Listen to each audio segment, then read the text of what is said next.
Greetings, everyone. Welcome to Chant A Psalm A. We are here today again on Monday, or so they say.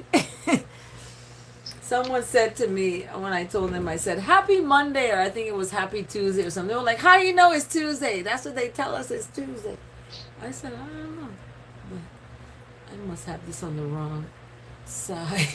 It's backwards.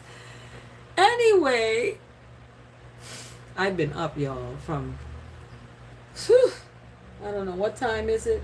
Was I up? I don't even remember. But anyway, I'm here. I give thanks for the breath of life that I'm able to be here today. Let me see.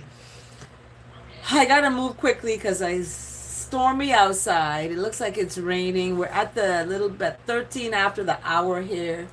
And it's, you know, people are off from work, and that's the time of the season and the time of the year this happens. So in that time, I want to, lift people up who are feeling, feeling lost or feeling alone. That not anyone out there I'm referring to, but just, anyone in general.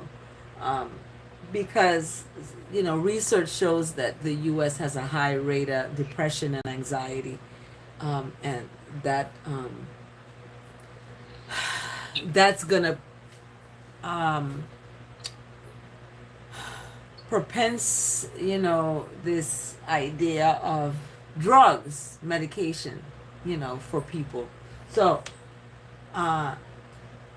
this happens. Oh, look at the catties by my door. I should open it so you can come in. Me, me, me, me, me. Kitty, kitty. Come here, Bobby. Mommy. Come. Come. Come on. Come. Let me open it for you to come.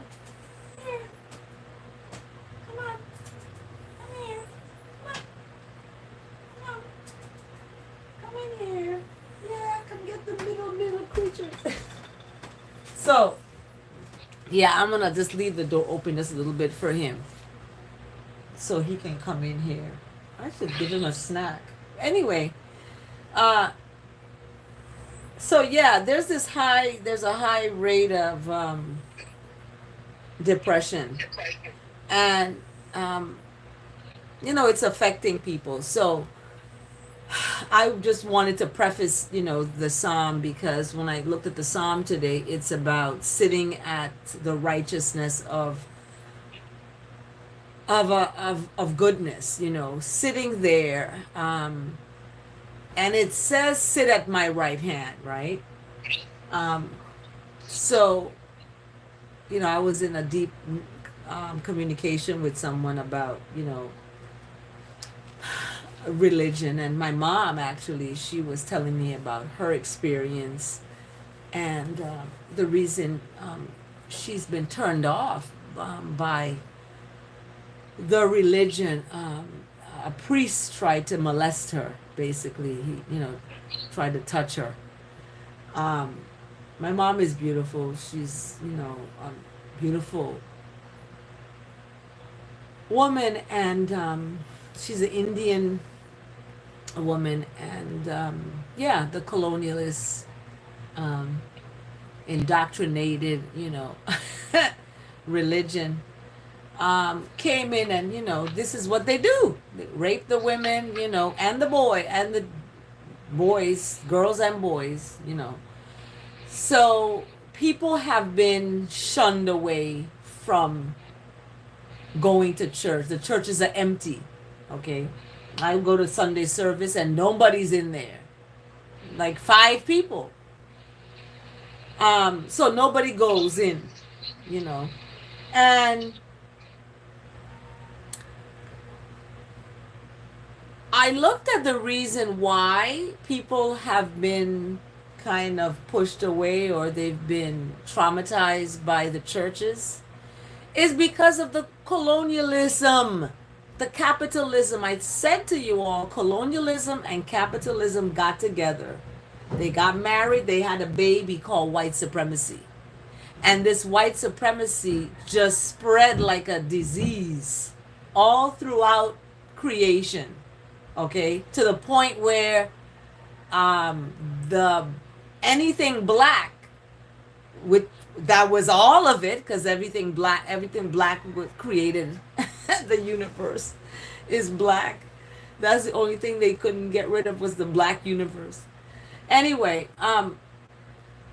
they're up there now in space trying to figure things out. But so this indoctrination spread, and it spread to the point where behaviors and characteristics of this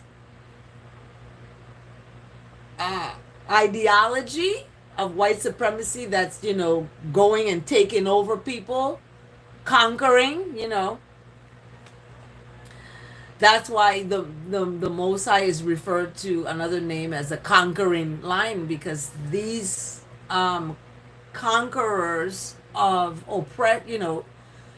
white supremacy conquerors came and did the do, and they mixed with the women, the black women, and they got children that look like me, with the thin hair, and all this watered down kind of situational phenotype.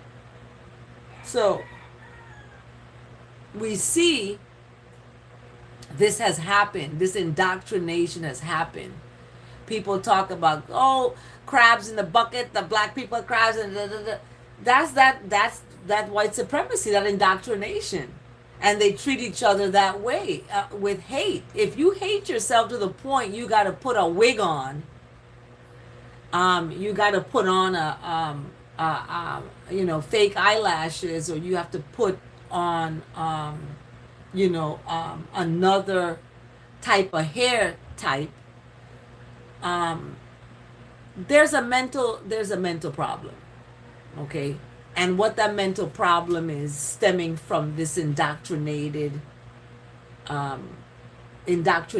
of this white supremacy that spread. So it spread where people are behaving like the white supremacists. They're behaving like that. Okay?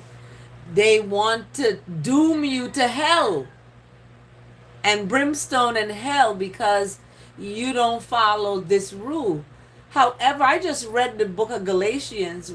Goodness and mercy don't need no law and rule. It just is. So why do the churches do that? You know what I mean? It's like, because they've been indoctrinated. They've been indoctrinated. They cannot empower people to see the power within themselves, or then the empire of white supremacy, colonialism, and capitalism is going to crumble. It's going to crumble like Rome. It's going to crumble. So, and it's written, Babylon is fallen. come out of her, my people, it speaks of, right? Um, so this is what's happening in the psalm today. My mom is here. You guys you have to hold on, y'all. I'm gonna pause for a second. Listen to this music. Mommy, it is so cold. I gotta get my tea. Let me make my happy and comfortable there with you. So, when you finish this, what's the doing? Yeah. Oh yeah, I gotta go to the store today. I got part of the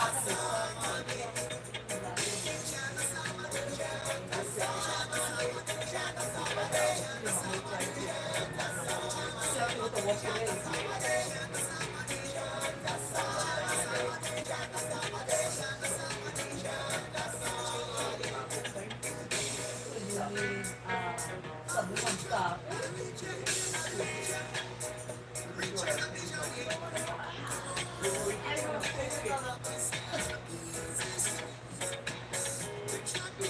I open the door a little bit so they can come in.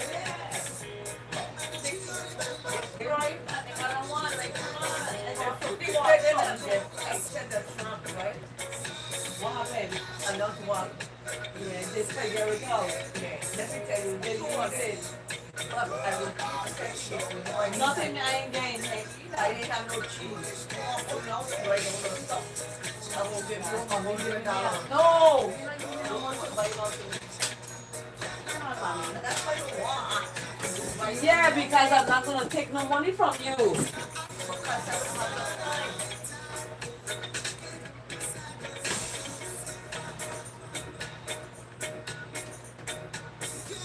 You harassing yourself to go cook again? Okay. Yeah, let me finish this. So, yeah, okay. Thank you, mommy. I'm coming. So that was my mom, all of you. That was my mom. So, yeah, I got to go to the store for my mom and pick up some things for her from the store. Yeah. So, I got to pick up some stuff for my mom from the store. But anyway, so where was I? Where was I? So I prefaced the psalm today with all of that, and I wanted to because we have a lot of people who have fallen away from the church, right? They don't want to go to church, or they don't want the religion of it, right? It's it's got all these rules that, let me take this off. It's got all these rules that you have to follow, right? And all these rituals, etc., etc. So in all of that, and then the other part of it is that people feel that they're being condemned or that they're being judged, when you go into the church, you feel that you are being judged. So people are, and the language of the church too is kind of archaic. When I say archaic, it's using the language that you can use a language, but then have context clues in there too. So if you talk about the Holy Spirit, you're going to define what it is. Holy Spirit, the sacred righteousness of the Most High. Boom. Say that as well, so that people can be able to learn what the meaning of these words are.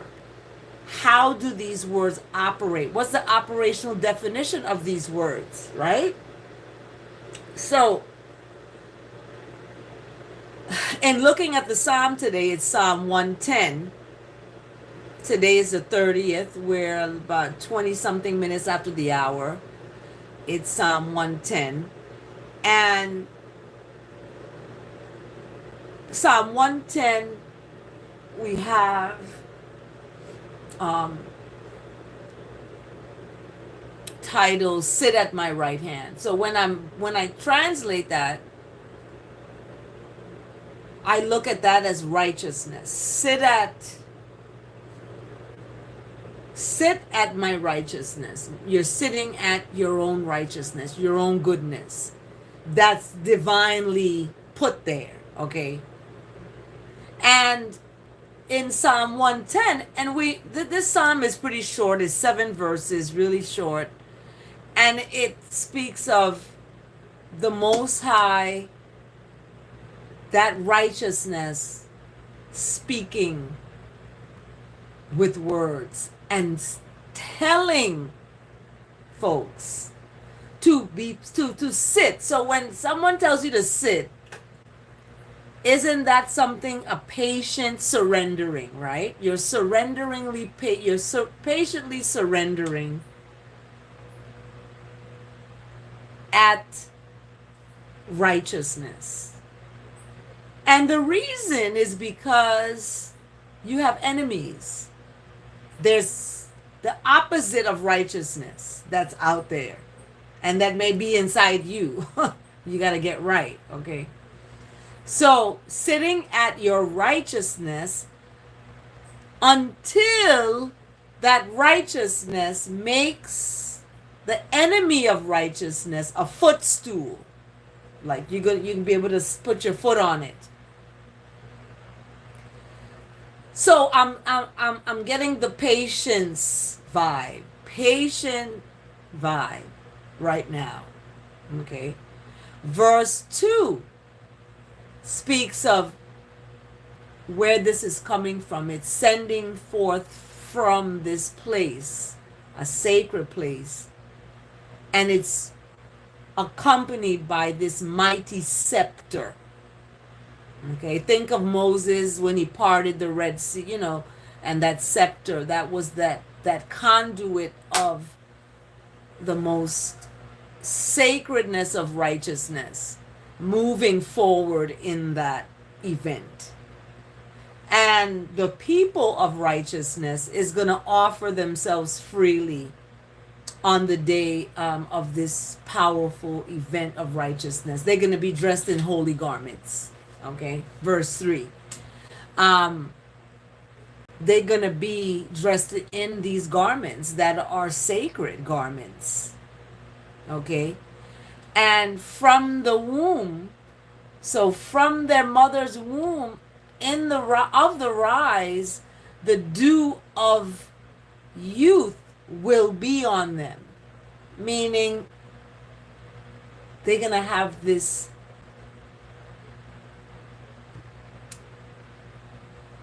youthful look. Okay, youthful look. So in verse 4 now, the righteousness has sworn and will not change. Okay, people talk about if God stays the same. I don't know what they mean by that, because all I know is God is the same today, yesterday, today, tomorrow, will be always. That is the Most High. The Most High will not change. The Most High's mind of goodness and mercy and righteousness, that's gonna clear away all of the wickedness. Okay, because in verse 4 it speaks of being a priest forever after the order of Melchizedek, and not just being a priest to go molest folks. I'm not talking about all priests that does that. Okay, that happened to my mom. The priest, touched her leg and was trying to, come on now. Hi, capture. Hi. It's not afternoon yet. It's half hour after the hour in the rise. Are you in the afternoon where you are? Well, good afternoon to you. So, verse 4, all of I and I are a priest. And not just anyone, a priest that's in the order of this one Melchizedek that doesn't molest boys and touch women up. Okay? So it's specific in verse 4 that we are priests of this order. It's an order, it's a divine order, okay? And that divine order is led by goodness and mercy and righteousness. So, verse 5, that is at the righteousness of yourself. That's at your righteousness. And kings are going to be scattered on the day of the of this wrath. Righteousness is wrath. That's why I want to stay on the good side. I want to eat good. I want to live good. I want to talk good. I want to do good. I'm going to put righteousness before self.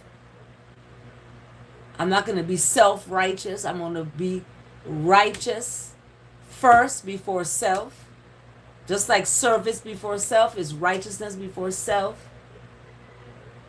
So in verse 6, righteousness is going to execute judgment among the nations, filling them with corpses.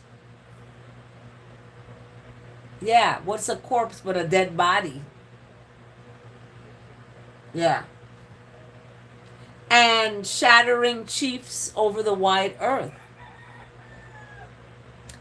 And in the final verse of this Psalm 110, that righteousness is going to drink from the brook by the way, and therefore righteousness is going to lift up righteousness's head. So we're lifting up, okay? Some churches, they bow their heads in prayer and they leaning down like that. We lift up our heads, okay? Selah and Selah again. So, this is the verse of the day. This is coming from John 16:33. And John 16:33 speaks, I have told about these things. What things? So that in me you may have tranquility. In this world you will have trouble. See? In this world you will have trouble. But take heart, I have overcome the world. Selah and Selah again. Oh my gosh. Let's unpack that really quick. So John 16, and if we look at it in its entirety, John 16.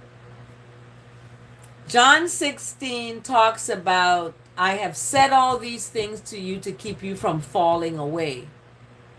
They will put you out of the synagogues, meaning they're going to put you out the church. They're putting me out the church. Indeed, the hour is coming when whoever kills you will think he's offering service to God. Meaning people that want to kill you think they're doing a good thing. And they will do these things because they have not known the Father, nor me. You know. But I have said these things to you, that when their hour comes, you may remember that I told them to you. So in John 16, this is John 16:33, but John 16, I'm reading the entire thing. It speaks now, I did not say these things to you from the beginning because I was with you. But now I'm going to him who sent me, and none of you asked me, where are you going? But because I have said these things to you, sorrow has filled your heart. Right? You sad when somebody said they're leaving you because you love them, right? Nevertheless, I tell you the truth. It is to your advantage that I go away. For when I do not go away, the helper will not come to you. However, when I go, I will send the helper to you. And when that helper comes, that helper will convict the world concerning sin and righteousness and judgment. Concerning sin, because they do not believe in righteousness. Concerning righteousness, because I go to the Father, and you will see me no longer. Concerning judgment, because the ruler of this world is judged. Whoever rules the world is going to be judged. I still have many things to speak, but you cannot bear them now. When the righteousness of truth comes, that will guide you into all the truth. For that righteousness of truth will not speak on his own authority. However, whatever that righteousness of truth listens to, that righteousness of truth will speak and will declare to all the things that are to come. So, righteousness will glorify I, and for I and I will take what is mine and declare it to righteousness. All that the Father has is mine. Therefore, I said that he will take what is mine and declare it to you. A little while and you will see me no longer. And again, a little while and you will see me.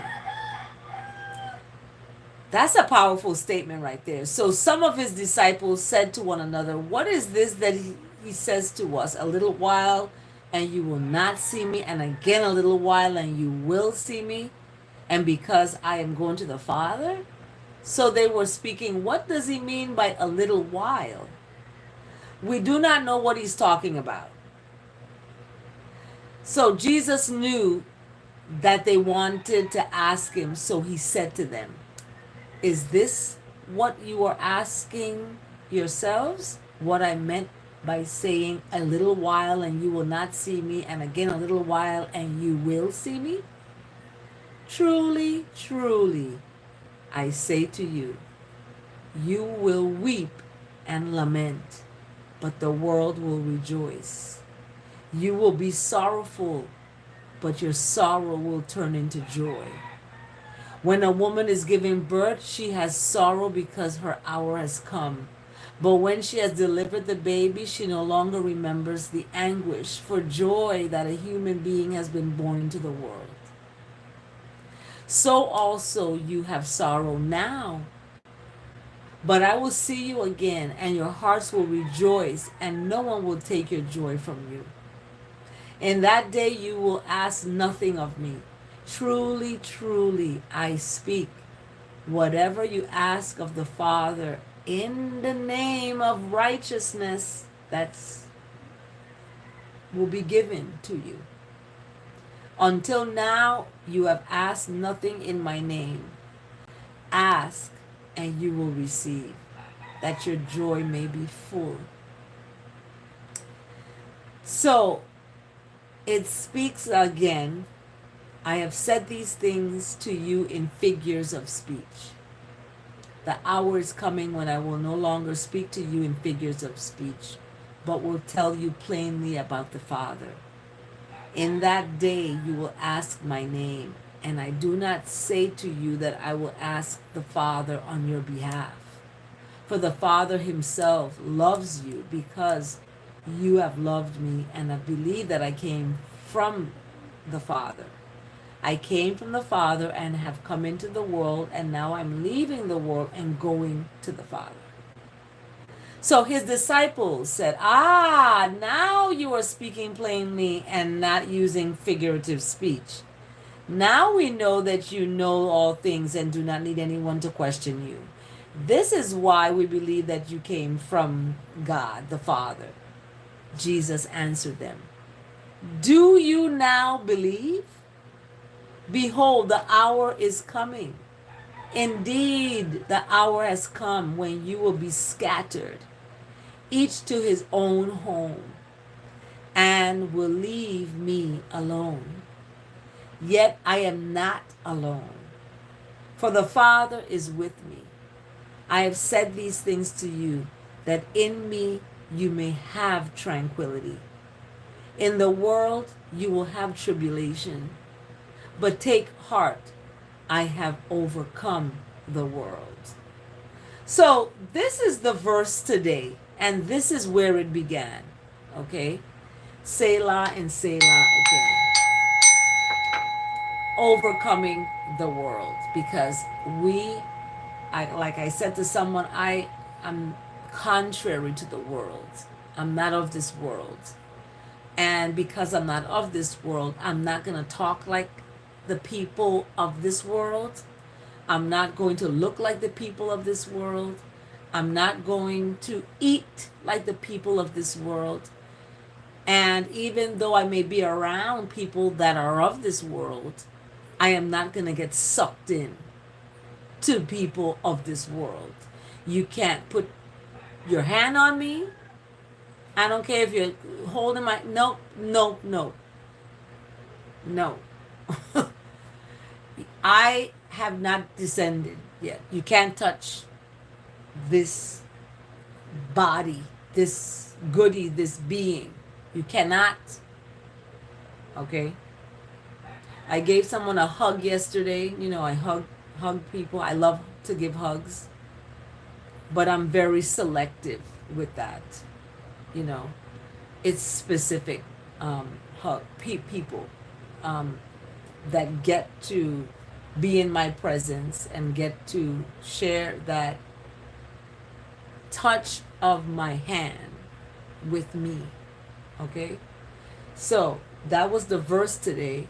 And the word today is beautiful. Let go and let righteousness flow. That's what it's about, letting go.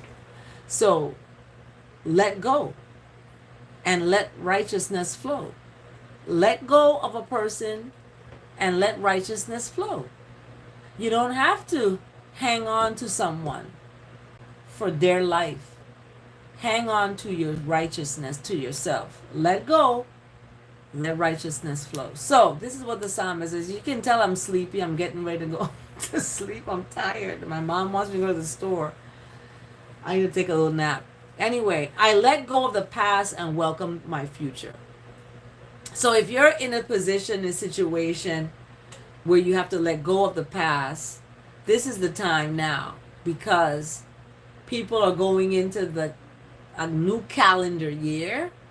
I'm not on this calendar, but people are going into a new calendar year. They're going into what they call a new year. My new year came September 11th. Anything that's of this world, I am contrary of, so I don't do. Valentine's Day, I don't do that. Birthdays, I don't do that. Easter, I don't do all the commercialization.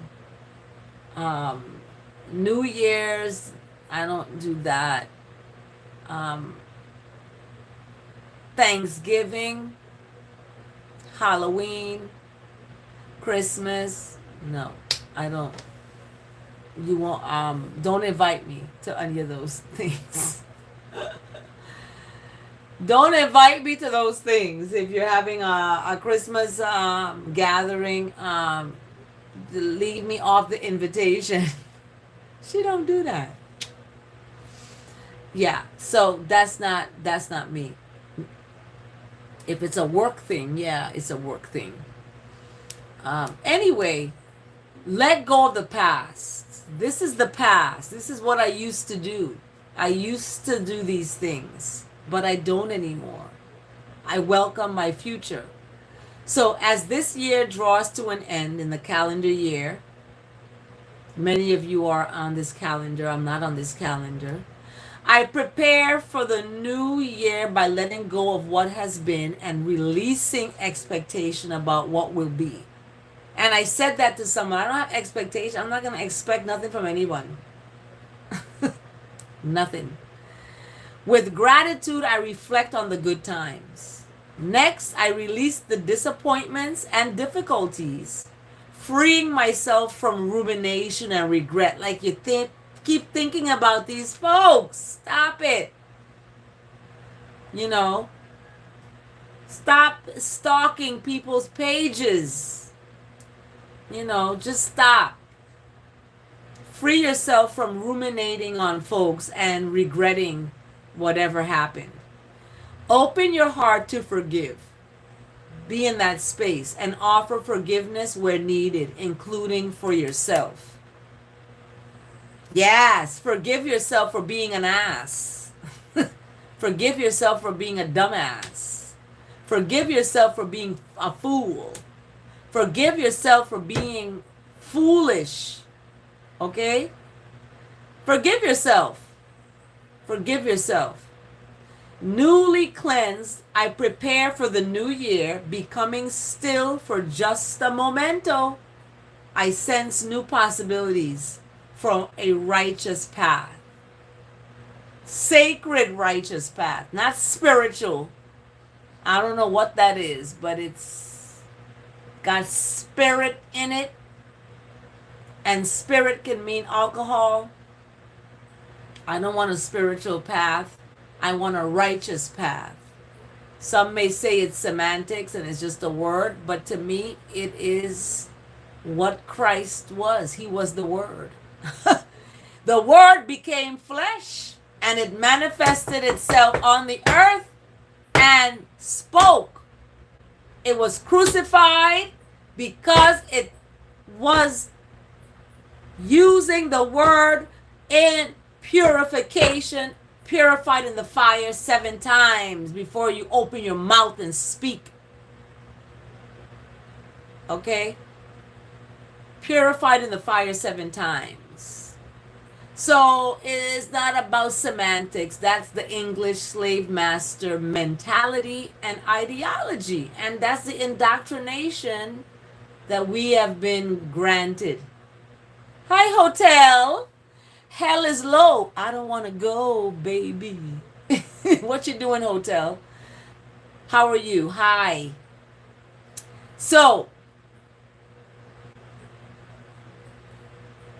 becoming still for just a moment, I sense a new possibility for my righteous path.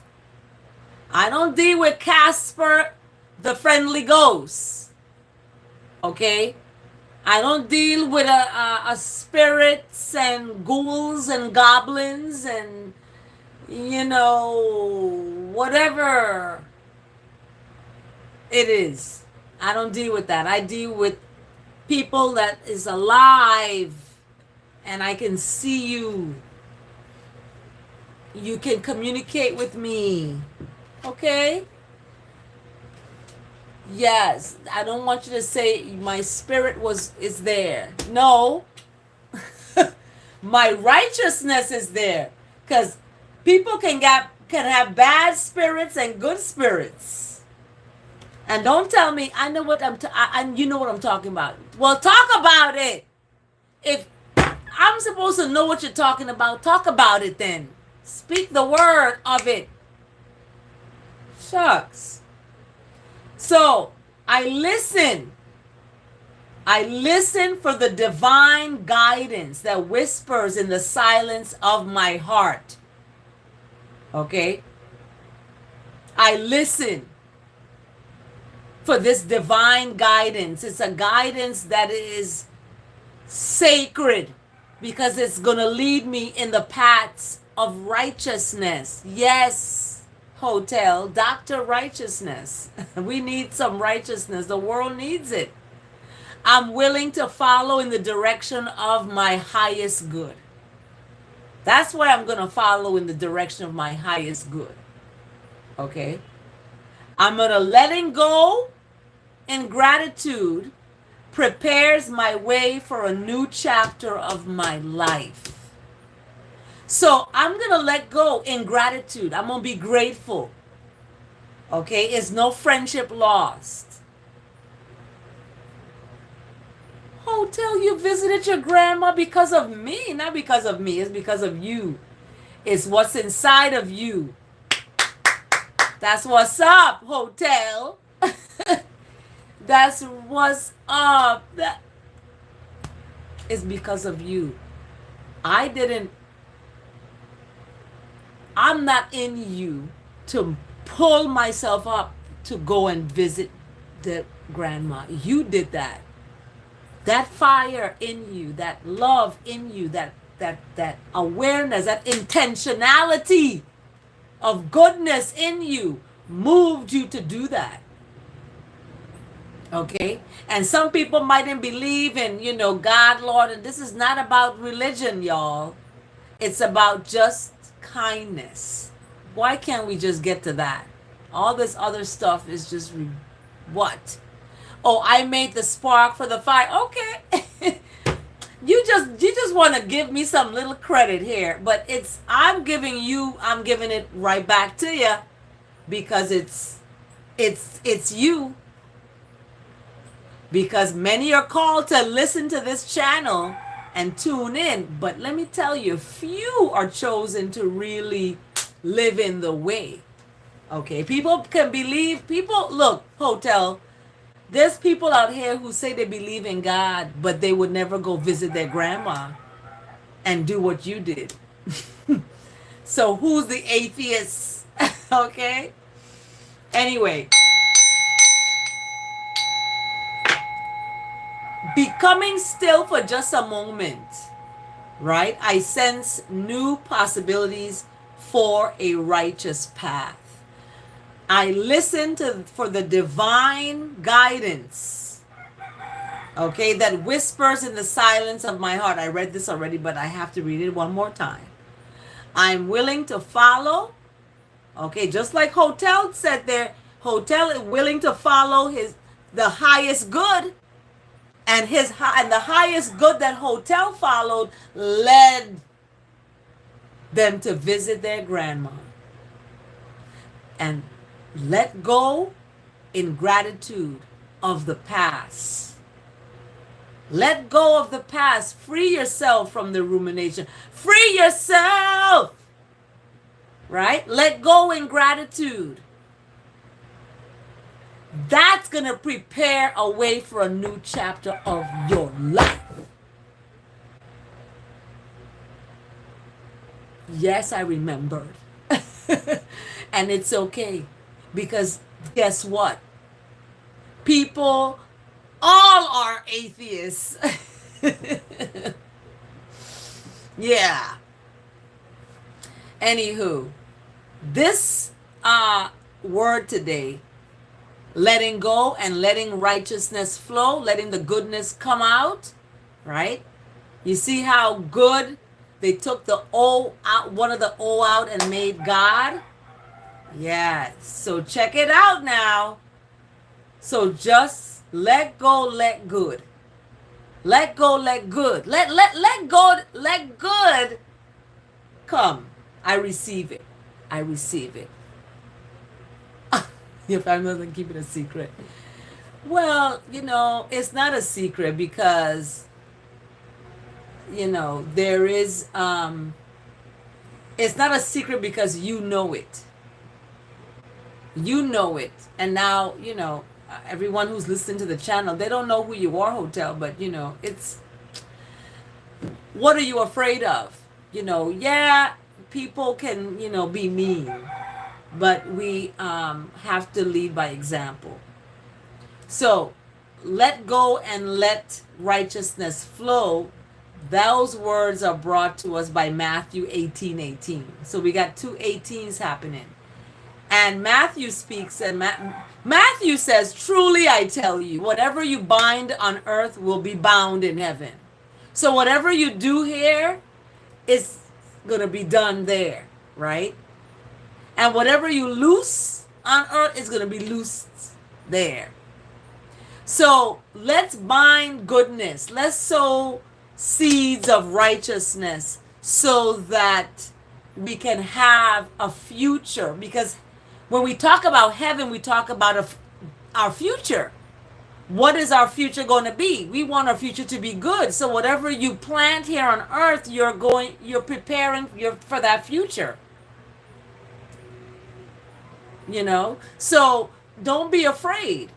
Don't be afraid of being treated differently and outcasted, because the rejected is being protected. Okay? You're being protected. So Matthew 18:18 is really like, look, come on now. You're the good soil. Plant in you the good soil. Bind on this earth goodness and mercy and love so that it can be waiting for you on the other side. Right? Yes, because what goes around comes around. That's an automatic law of nature. Right? Self-preservation is the first law of nature. You got to preserve yourself, not in a self-righteous way, but you're going to put righteousness before self. You're going to put service before self. Okay? Who are you serving though? That's the question. So, Selah and Selah again. Thank you so much for joining Chant A Psalm A. It's been amazing. Have a blessed day, everyone, and remember, stand in love. Don't fall in it. Stand in love. Okay? Don't fall in it. Stand in love. It is, right? You got a good memory there.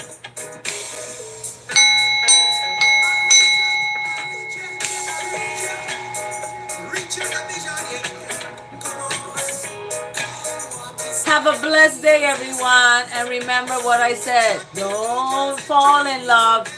Stand in it. You see how we standing in love? You identify a certain way. I identify it, and we still can be together in a one love. That's what one love is about. It's about when people of different philosophies can come together and not have a bloodshed. That they can leave each other and feel good. Right? Check out when somebody leaves you, how does that person make you feel? You're going to remember that. Right? So have a great day. Hey, Steven. How you doing? Have a blessed day, everyone. And remember, stand in love. Don't fall in it. Thank you for liking this video. Chant A Psalm A. Take good care. Have a great day, hotel. See you next time.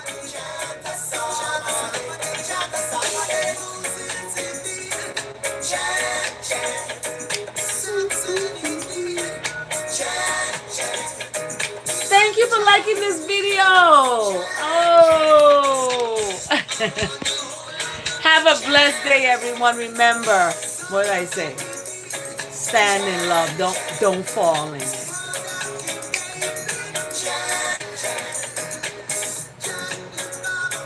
Take good care. Take good care.